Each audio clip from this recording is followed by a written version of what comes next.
Death of a Unicorn, the newest movie out on the big screen. So let's talk about it. I'm picking up good vibrations. Here's hoping we kill Bigfoot on the way home, huh?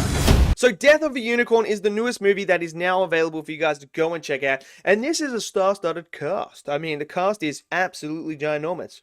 Filled with a lot of talent. Now, I have been seeing a lot of people say that they absolutely love this film. This film worked for them. They loved it. I've also seen other people say this just didn't work for me. So I went in there going, okay, the trailers looked fun. Am I going to enjoy it? And after I walked out of it, I can say I'm probably in the middle of it. There's things I liked about it, then there's things that I didn't like about it that kind of made for a unique experience for me. I will say, firstly, the one thing that I think wasn't done on purpose, I really did not like the two main characters that we follow, Paul Rudd and Jenna Ortega's characters. I really did not like their characters. And look, they are people who are grieving because they lost their mother. You know, Paul Rudd's character's trying to find a way to make sure that he can give her everything she wants. So he's pushing for this deal, pushing to, his career and that to get to the point where he can fund her whatever she wanted. That was the promise he made. But then you have Jenna Ortega's character who wants her dad by her side and that. But it's like, there is a lot of moments in this movie where I just kind of hated them, and I was like, what are we doing? It's like there's a moment where Jenna Ortega's character could have said something, explained it to them and really hammered it down, but she didn't. She chose to walk away in that instance, and I was like, okay. Paul Rudd's character just neglecting her, I was like, yeah, you're not doing what a father should do, man. You're throwing it all away here. So, I don't know if you're supposed to hate them, but I did not like them. Now, Will Poulter, though. Oh my word, I loved Will Poulter's character. He was so fun. He's like the typical rich kid who who thinks he knows what he's talking about most of the time, but he doesn't. And I love that. I love that aspect. He's like this playboy person, like acts all tough, but he's really scared of that. And Will absolutely nailed it. And every time he was on screen, I was getting a kick out of it. I was loving it. I was having fun with it. So he was a real highlight for me as well. Now, as for the story, obviously the story is they hit a unicorn and then they discover that this unicorn, it's blood and that, it can cure a lot of things. So that's like the whole gist of it. And now it's like, oh, what's going to happen? These unicorns are going to come after him and kill him.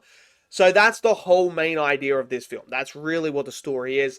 And it is a generic story. It's nothing like outstandingly crazy or anything like that. Now, I will say the unicorns did look cool. They did look cool. And I really appreciate them giving little different designs for the different ones. I thought that worked really well. Like the horn design was great. The idea of the unicorns and tapping into that magical aspect of them, I thought they did really well in this movie. To me, that worked. The gore. Oh, I was not ready for the gore. I will say the gore is probably the best thing about this film is the gore.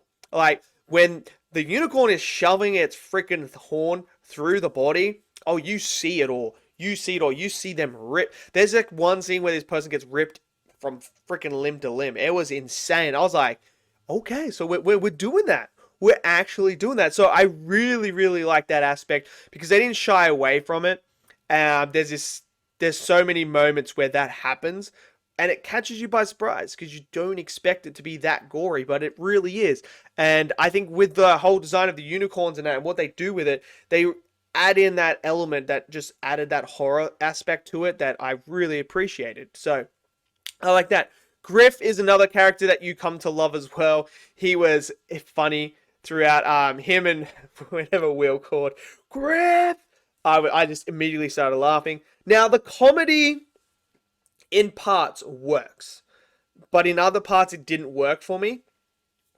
So there was moments where I was laughing, but then there's other moments where I was like, that quite didn't land for me. So that's what I mean by like it's a 50-50 experience for me, because there was moments where I was cracking up. I was all engaged. This is freaking awesome, phenomenal, fun. And then there was moments where I was just kind of like, that could have been delivered a bit better, maybe written a bit better. This could have been a bit better. So there is that. Now, visual effects. I thought the visual effects looked decent. I don't think the unicorns looked out of place. There is this really insane moment towards the end that I thought was very intriguing as well. So there is a lot of lore and backstory to the unicorns that I think elevated the characters of the unicorns themselves. They feel like they're almost instantly characters as well. They had their own side characters. So I like that. But the visual with what they do with the horns and stuff like that, I thought it looked pretty good. I thought it looked pretty good. It didn't look out of place. It didn't look like I was watching something I was like, oh yeah, that's just 100% green screen. What are we doing?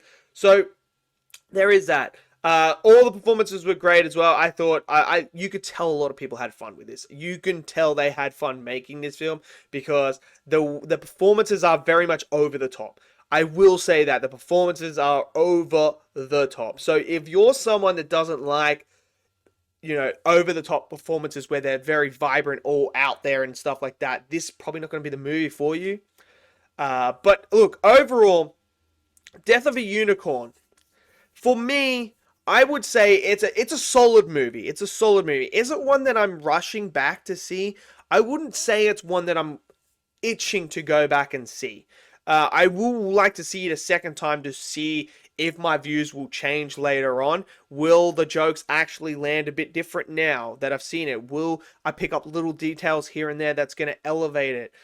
I don't know. I'm going to have to see it a second time. But I totally understand why this would work for someone. I can see people loving this film, people loving this idea of these killer unicorns, this idea of finding this medicine through the death of a unicorn. I totally understand where people come from if they say they freaking love this film.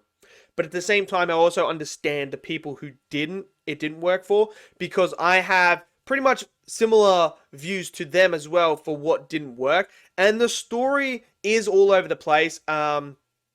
The ending's kind of weird at the same time as well. I was kind of like, okay, so what's going on here? So I totally understand why it wouldn't work for you. And look, like I said, it's always subjective. It's an experience. We go and watch these movies to experience them. So no one is wrong here. No one is wrong. If you think it's not good, if you think it's good, then, I mean, it's just everyone's opinion at the end of the day. But look, for me, I'm split down the middle. There's things I like, things I didn't like, but let me know what you guys want to know. I want to hear from you guys. I want to hear the people who didn't like it and the people who did like it. What are your views? What are your opinions? Where do you see this? Do you see this as one of those movies that you're going to absolutely instantly love? Is it one that you don't love? Maybe on a second rewatch. If you've watched multiple times, did you get more out of the second time? Let me know in the comment section below. Smash that like button, click subscribe, and I'll see you guys all in the next video. Until then, stay safe and peace out.